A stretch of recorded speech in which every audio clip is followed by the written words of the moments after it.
madaxweyne ku-xigeenka jamhuuriyadda Soomaaliland mudane Cabdiraxmaan Cabdilaahi Ismaaciil Saylici ayaa xafiiskiisa ku qaabilay mas'uuliyiin sarsare oo ka socota shirkadda baadhista macdanta ee Mandesta ee wadanka Canada.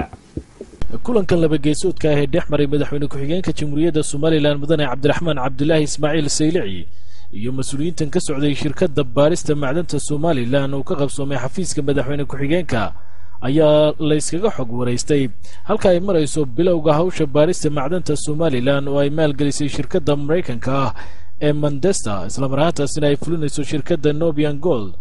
waxaana sidaasi telefishinka qaranka Soomaaliland u sheegay la taliyaha madaxweyne ku-xigeenka Soomaaliland mudane Cismaan Siciid Jaamac kaasi oo xusay in la isku waafaqay in hawsha loo bilaabo sida ugu dhaqsiyaha badan uguna suurtagalsan marka la helo natiijada tijaabada macdanta Soomaaliland oo loo qaaday dalka Canada.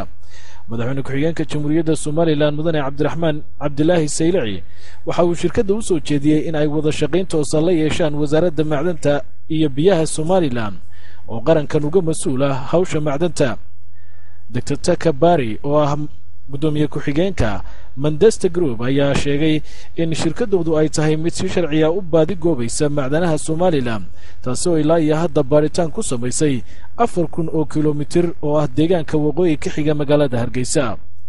waxaana uu tilmaamay macdanaha kala duwan ee ku duugan Soomaaliland ee ay ku ogaadeen tijaabooyinkaasi la sameeyay. Dr. Taka Bari waxa uu ka waramay qorshayaasha mustaqbalka dhow iyo ka dheer ee ay shirkadoodu ka fulin doonto gudaha dalka. Maxamed Cumar Ismaaciil oo ah gudoomiye ku-xigeenka shirkadda fulinaysa hawshan ee Nobian Gold ayaa shaaciyay in tijaabooyinkii loo qaaday dalka Canada dhawaan la keeni doono waxaana uu u mahadnaqay cid kasta oo isku hawshay dhaqaajinta hawshaasi.